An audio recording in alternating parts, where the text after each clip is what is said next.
जय हिंद दोस्तों, आप सभी लोगों का स्वागत है हमारे इस यूट्यूब चैनल सफ़र इंग्लिश का में। बच्चों, मेरा नाम राज सर है।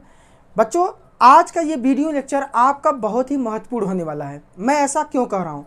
मैं इसलिए कह रहा हूँ कि आज आप इस वीडियो लेक्चर में वो थंब रूल सीखने वाले हैं या वो पॉइंट या वो रूल सीखने वाले हैं जो आपको दुनिया में किसी भी प्रकार का अगर आपके सामने वाक्य आ जाए, उस वाक्य को किस पॉइंट से, किस ट्रिक से सॉल्व किया जाए, हम उसी पॉइंट पे बात करेंगे। आज अगर आप ये वीडियो शुरू से लेके अंत तक, वीडियो के एंड पॉइंट तक अगर आप बने रहें, अगर ये वीडियो पूरा लेक्चर आपने देख लिया, तो मैं आपको एक गारंटी दे सकता हूँ कि आप दुनिया में किसी भी प्रकार का वाक्य हो, वो चाहे टेंस कैटेगरी का हो, यूजेस से संबंधित हो या ग्रामर के किसी और भी पार्ट से अगर वो संबंधित है, तो उस वाक्य का अनुवाद आप चुटकियों में कर सकते हैं। मैं इस बात की आपको गारंटी देता हूँ। तो बच्चों, वीडियो के इन तक बने रहेगा। आपको एक एक चीज़ें बहुत ही डिटेल में मैं आपको समझाऊंगा कि ये वीडियो लेक्चर आपके लिए क्यों इंपॉर्टेंट है, ये वीडियो लेक्चर आपको क्यों देखना चाहिए। मैं इस वीडियो लेक्चर में बच्चों यहाँ पर 5 रूल्स की बात करूँगा, 5 मुख्य नियम की बात करूँगा जो आपको हर एक प्रकार के सेंटेंस में वो रूल अप्लाई होते हैं। तो यहाँ पर देखिएगा, यहाँ पर आप हेडिंग देख पा रहे होंगे, लिखा है किसी भी वाक्य का अनुवाद करने के मुख्य 5 नियम। बच्चों, यही मैं आपको बता रहा हूँ कि आज इस वीडियो लेक्चर में मैं आपको वो मुख्य 5 रूल के बारे में बात करूँगा जो सीख लेने के बाद आपको किसी भी प्रकार का वाक्य हो, आप देखने मात्र से ही बता सकते हैं कि इस सेंटेंस का स्ट्रक्चर ऐसा होगा, अर्थात ये सेंटेंस इस रूल से बनाया जाएगा।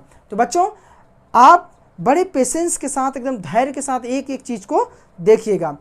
चलिए, तो आगे एक चीज़ मैं आपको और बता देता हूं कि बच्चों, किसी भी प्रकार का वाक्य हो तो वाक्य में ट्रांसलेशन के दौरान आपको अफर्मेटिव सेंटेंस पढ़ाए जाते हैं, निगेटिव सेंटेंस पढ़ाए जाते हैं और इंट्रोगेटिव सेंटेंस पढ़ाए जाते हैं। और जैसा कि मैंने यहाँ पर देखिए आपके लिए लिख भी रखा है, अफर्मेटिव सेंटेंस, निगेटिव सेंटेंस और इंट्रोगेटिव सेंटेंस। बच्चों, आपको ये मालूम होना चाहिए कि जो अफर्मेटिव सेंटेंस होता है उसमें एक रूल होते हैं, निगेटिव सेंटेंस जो होता है उसमें भी एक रूल होते हैं, लेकिन जो इंट्रोगेटिव सेंटेंस होता है उसमें 3 रूल्स होते हैं। और इसीलिए ये पूरा रूल्स मिलाकर अफर्मेटिव का 1, निगेटिव का 1 और इंट्रोगेटिव का 3 मिला के कुल कितने रूल हो जाते हैं?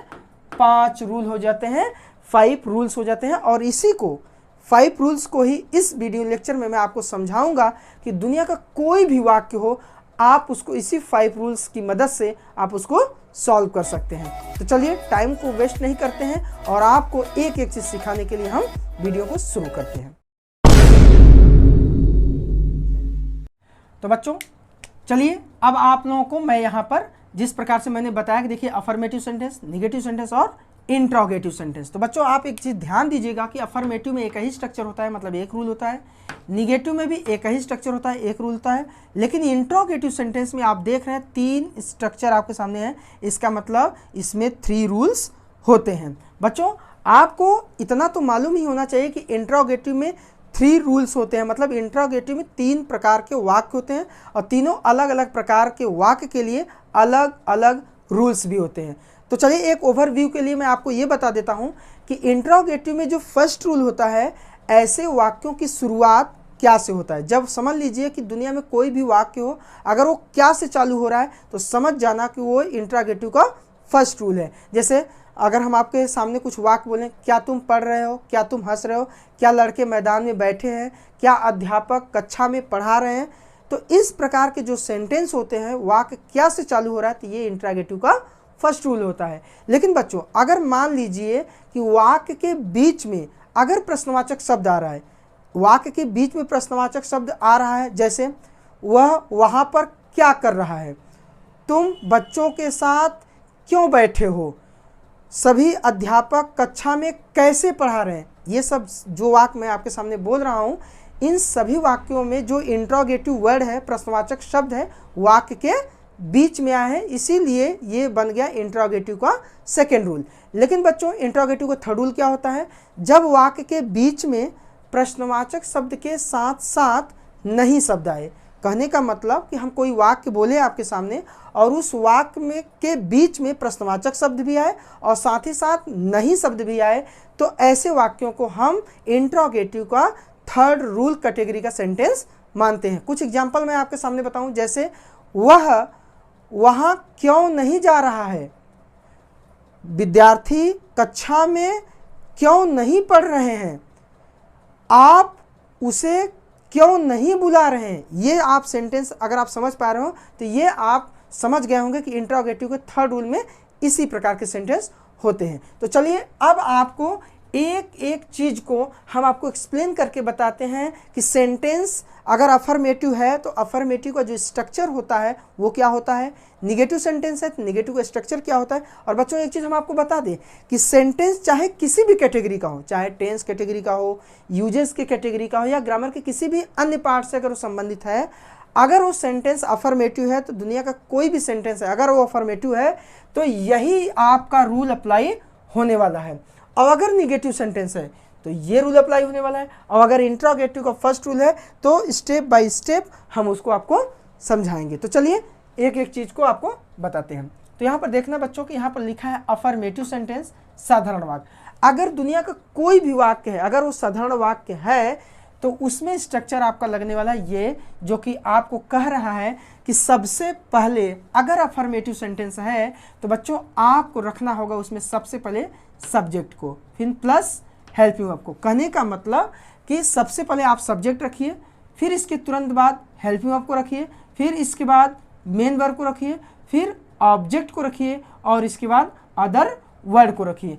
अगर बच्चों आपको ये सब्जेक्ट क्या है, हेल्पिंग वर्ब क्या है, मेन वर्ब क्या है, ऑब्जेक्ट क्या है, ये चीज़ें नहीं समझ में आती हैं तो हमारा एक वीडियो लेक्चर आपको मिल जाएगा इस वीडियो के डिस्क्रिप्शन में, जहाँ पर आपको subject, helping verb, main verb और ऑब्जेक्ट के बारे में बहुत ही डिटेल में बताया गया। आप उस वीडियो लेक्चर को देख लीजिए, आपको सभी समस्याएं समाप्त हो जाएंगी कि ये सब्जेक्ट, हेल्पिंग वर्ब या मेन वर्ब क्या होती हैं। तो आपको पता चल जाएगा कि सब्जेक्ट, हेल्पिंग वर्ब क्या होता है और कैसे ये प्लेस किए जाते हैं। तो आपको हम बता दें फिर से एक बार बच्चों कि सब्जेक्ट अगर अफर्मेटिव सेंटेंस है तो अफर्मेटिव सेंटेंस में सबसे पहले क्या आता है, तो आपको तुरंत बताना होगा कि अफर्मेटिव सेंटेंस में सबसे पहले सब्जेक्ट आता है। इसके तुरंत बाद क्या आता है, सब्जेक्ट के बाद क्या लगता है, तो आप बताएंगे हेल्पिंग वर्ब। इसके बाद क्या लगता है, मेन वर्ब। इसके बाद क्या लगता है, ऑब्जेक्ट। इसके बाद क्या लगता है, अदर वर्ड। तो इस प्रकार से बच्चों आपको एक एक शब्द सीक्वेंस में कि एक के बाद क्या आएगा, फिर उसके बाद क्या आएगा, फिर उसके बाद क्या आएगा, ये चीज़ अगर आपके दिमाग में फिट हो जाए तो आपको समझ लीजिए कि किसी भी सेंटेंस को सॉल्व करने में जरा सा भी वक्त नहीं लगेगा। तो यहाँ पर अब देखिए अफर्मेटिव सेंटेंस का तो ये स्ट्रक्चर पता चला कि इस प्रकार से रखे जाते हैं। अब हम निगेटिव का स्ट्रक्चर आपको बताने जा रहे हैं। तो निगेटिव का स्ट्रक्चर बहुत ही सरल होता है। अगर जिस स्टूडेंट को अफर्मेटिव का स्ट्रक्चर समझ में आ गया तो मैं आपको बच्चों जिस तरीके से बताने वाला हूं आगे वीडियो में, तो आपको चाहे निगेटिव का हो चाहे इंट्रोगेटिव का, तीनों रूल हो, आपको बहुत ही आसानी से समझ में आ जाएगा। केवल आप वीडियो को पेशेंस के साथ देखते रहिए। जरा देखिएगा, अगर हम निगेटिव सेंटेंस की बात करें, निगेटिव सेंटेंस, तो बच्चों मैं आपको बता दूं कि जो हूबहू स्ट्रक्चर अफर्मेटिव का होता है वही हूबहू निगेटिव का होता है। बस एक पॉइंट इसमें बढ़ जाता है जो कि है नॉट। और ये नॉट रखा कहाँ जाता है ये आपको मालूम होना चाहिए। वो नॉट रखा जाएगा हेल्पिंग वर्ब के तुरंत बाद। अब जरा देखिएगा, हमने आपको ये क्यों कहा कि अगर आपको अफर्मेटिव का स्ट्रक्चर याद हो गया तो निगेटिव का आपको आ जाएगा। तो जरा देखें, आप देख पा रहे हैं subject subject, helping verb helping verb, बस ये हेल्पिंग वर्ब के बाद यहाँ नॉट लग गया है। इसके बाद आप देख रहे हैं main verb, object object, other word other word. तो अगर बच्चों अगर आपको केवल ये अफर्मेटिव का स्ट्रक्चर याद हो गया तो आप निगेटिव का आप तुरंत स्ट्रक्चर खुद से बना सकते हैं। बस ये दिमाग में रखना है कि निगेटिव में जो नॉट लगता है वो हेल्पिंग वर्ब के बाद लगता है और ये स्ट्रक्चर आपका बन जाता है। अब आते हैं इंट्रोगेटिव के इंट्रोगेटिव सेंटेंस प्रश्नवाचक वाक्य में। और हमने आपको बताया बच्चों कि इंट्रोगेटिव सेंटेंस में 3 स्ट्रक्चर होते हैं। तो चलिए हम पहला स्ट्रक्चर की बात करते हैं। और यहाँ पर देखिए साफ साफ लिखा भी है कि इंट्रोगेटिव का जो फर्स्ट रूल होता है इसमें जो सेंटेंस होते हैं वो सेंटेंस कैसे होते हैं यहाँ पर बताया गया है। देखिए, जब वाक्य क्या से प्रारंभ हो तब, मतलब ये साफ साफ कहना चाहता है कि दुनिया का कोई भी वाक्य हो, दुनिया का कोई भी वाक्य हो, अगर वो क्या से चालू हो रहा है तो उसके लिए स्ट्रक्चर यही अप्लाई होने वाला है। आप कोई भी सेंटेंस आपके सामने हो तो यहाँ पर जरा देखिएगा, ये कहना और देखिए बच्चों ये स्ट्रक्चर बना कहाँ से है मैं आपको वो बता देता हूँ। आप देख पा रहे हैं यहाँ हेल्पिंग वर्ब है, फिर सब्जेक्ट है, तो मैं आपको ये स्ट्रक्चर बना कहाँ से वो बताते हैं। ये बना यहीं से है जो अफर्मेटिव का स्ट्रक्चर है। बच्चों मैंने कहा था कि अगर आपको अफर्मेटिव का स्ट्रक्चर याद है तो आप निगेटिव का बना सकते हैं, इंट्रोगेटिव को तीनों स्ट्रक्चर बना सकते हैं। तो मैंने देखो बताया कि निगेटिव का बनाना कितना आसान है। अफर्मेटिव का पूरा स्ट्रक्चर वही रहेगा, बस हेल्पिंग वर्ब के बाद आपको नॉट लगा देना है। अब हम आपको बताने जा रहे हैं कि इंट्रोगेटिव का जो पहला रूल का स्ट्रक्चर है वो कैसे बना है। वो बना यहीं से है, देखिए कैसे। आपको करना क्या है बच्चों, बस ये सब्जेक्ट जो हेल्पिंग वर्ब है ना, ये दोनों आप देखें, ये बस इसको आपस में स्थान बदल देना है। आपस में स्थान बदल देने का मतलब पहले सब्जेक्ट है फिर हेल्पिंग वर्ब है, तो आपको करना है क्या है, स्थान को बदल देना है। पहले हेल्पिंग वर्ब कर दीजिए और फिर सब्जेक्ट को कर दीजिए, ये आपका बन जाएगा इंट्रोगेटिव का फर्स्ट रूल। अब यहाँ पर देखिए आप, हमने यही आपको बताया कि पहले आप हेल्पिंग वर्ब रख दीजिए फिर सब्जेक्ट को रख दीजिए, इसके बाद जो चीज़ था जैसे वैसे ही रहेगा। Main verb, object, other word. देखो कितना आसान तरीके से आप इंट्रोगेटिव का फर्स्ट रूल का स्ट्रक्चर समझ गए। तो केवल बच्चों आपको अफर्मेटिव में जो ये दोनों नाम है सब्जेक्ट हेल्पिंग वर्ब, इसको आपस में बदल देना है, ये बन जाएगा आपका इंट्रोगेटिव का फर्स्ट रूल। और फर्स्ट रूल में जो वाक्य होते हैं उस वाक्य की शुरुआत क्या से होता है। अब बच्चों अगर आपका इंट्रोगेटिव का फर्स्ट स्ट्रक्चर बन चुका है तो जब दूसरा स्ट्रक्चर की बात आती है, रूल नंबर 2, इंट्रोगेटिव का रूल नंबर 2 का स्ट्रक्चर, तो ये भी बनाना बहुत आसान है। कैसे बनेगा, अगर आपको ये बनाने आ गया मतलब आपका इंट्रोगेटिव का फर्स्ट स्ट्रक्चर बन के तैयार है, तो आपका सेकेंड रूल अर्थात सेकेंड रूल का स्ट्रक्चर बनाना और भी आसान है। कैसे बनेगा, कैसे आसान है, जरा देखिएगा।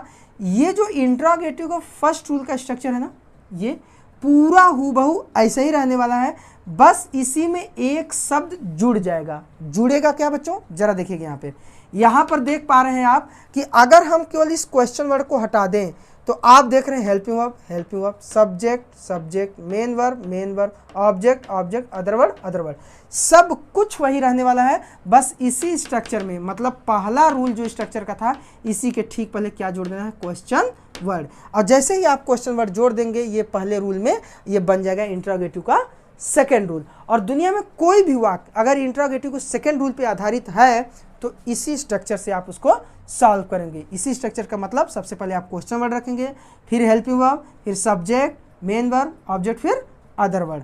अब अगर आपका ये रूल नंबर 2 बन गया तो रूल नंबर 3 बनाना बहुत ही आसान। लेकिन उससे पहले ये जानना जरूरी है कि रूल नंबर 3 में वाक्य कैसे कैसे होते हैं। यहाँ पर कहना चाहता है जब वाक्य के बीच में प्रश्नवाचक शब्द के साथ साथ नहीं शब्द आए तब, मतलब बच्चों अगर वाक्य के बीच में प्रश्नवाचक शब्द भी आया है और साथ ही साथ नहीं शब्द भी आया है, तब आपको स्ट्रक्चर रूल नंबर 3 वाला अप्लाई करना है। और ये बनेगा कैसे मैं उसको बताता हूँ। अगर आपको सेकेंड रूल बनाने आ गया, सेकेंड रूल बन गया, तो बच्चों जब सेकेंड रूल बन गया ना तो थर्ड रूल बनाना और भी आसान है। ये पूरा हूबहू यही रूल होने वाला है, यही, बस थर्ड रूल में एक पॉइंट बढ़ जाएगा, वो पॉइंट है नॉट। और वो नॉट बढ़ेगा कहाँ, वो नॉट बढ़ेगा सब्जेक्ट के तुरंत बाद। अगर आप सब्जेक्ट, ये जो इंट्रोगेटिव का सेकेंड रूल है, अगर इसी में सब्जेक्ट के तुरंत बाद नॉट लगा देते हैं तो ये बन जाता है इंट्रोगेटिव का थर्ड रूल। तो देखिए कैसे होगा, question word, helping verb, subject, बस यही सब्जेक्ट के बाद नॉट लगा देना है और फिर main verb, object, other word. तो इस प्रकार से देखिए हमने आपको एक एक चीज़ एक्सप्लेन कर दिया बच्चों कि आपको अगर ये 5 रूल्स तैयार हैं, इंट्रोगेटिव का एक रूल, अफर्मेटिव का एक रूल, निगेटिव का एक रूल और इंट्रोगेटिव के 3 रूल, तो आप इस स्ट्रक्चर के हेल्प से, मदद से दुनिया का कोई भी वाक्य हो, बस आप कैटेगरी पहचान जाइए कि अगर अफर्मेटिव है तो ये वाला स्ट्रक्चर अप्लाई होगा, अगर निगेटिव है तो ये स्ट्रक्चर अप्लाई होगा। और मान लीजिए कि इंट्रोगेटिव का सेकेंड रूल है, इंट्रोगेटिव का सेकेंड रूल का सेंटेंस है, तो आप चले आइएगा इस स्ट्रक्चर पर, ये स्ट्रक्चर आप अप्लाई कर देंगे, वो सेंटेंस आपका सॉल्व हो जाएगा। लेकिन बच्चों एक चीज़ हम आपको बताएंगे कि जो इंट्रोगेटिव का थर्ड रूल होता है और जो इसकी स्ट्रक्चर है, इसमें भी नॉट आया है, और एक निगेटिव सेंटेंस है, इसमें भी नॉट आया है। लेकिन इन दोनों सेंटेंस में फ़र्क होता है नॉट लगाने का। निगेटिव सेंटेंस में जो नॉट लगता है वो आपका हेल्पिंग वर्ब के तुरंत बाद लगता है। निगेटिव सेंटेंस में जो नॉट लगता है वो हेल्पिंग वर्ब के तुरंत बाद नॉट लगता है, लेकिन इंट्रोगेटिव के थर्ड रूल में जो नॉट लगता है इसको इंट्रोगेटिव निगेटिव सेंटेंस भी बोलते हैं। तो अगर इंट्रोगेटिव के थर्ड रूल में अगर आपको नॉट लगाना है तो वो नॉट बच्चों हेल्पिंग वर्ब के बाद नहीं लगता है बल्कि सब्जेक्ट के बाद लगता है। ये चीज़ आपको मालूम होना चाहिए। तो देखिए बच्चों, ये इस प्रकार से हमने आपको 5 रूल्स एक्सप्लेन कर दिया।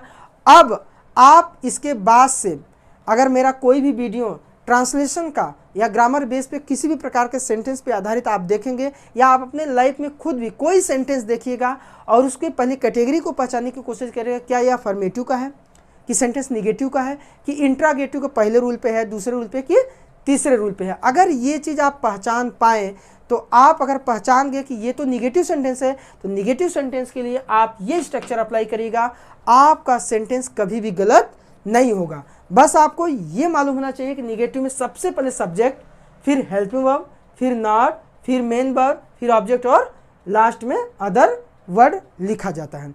अगर बच्चों ये वीडियो लेक्चर आपको देखने के बाद अगर आपको कुछ भी समझ में आया है, इस वीडियो लेक्चर से आपको कुछ भी लाभ हुआ है तो वीडियो को लाइक जरूर करिएगा। आप पहली बार वीडियो देख रहे हैं तो हमारे चैनल को सब्सक्राइब जरूर करिएगा और बेल आइकन को जरूर दबाइएगा जिससे आने वाली हर एक नई वीडियो की नोटिफिकेशन आपको जरूर मिल सके। तो बच्चों चलिए एक नए जोश के साथ, एक नई उम्मीद के साथ मिलते हैं एक नई वीडियो लेक्चर में आपको ट्रांसलेशन सिखाने के लिए। तब तक के लिए जय हिंद, जय भारत।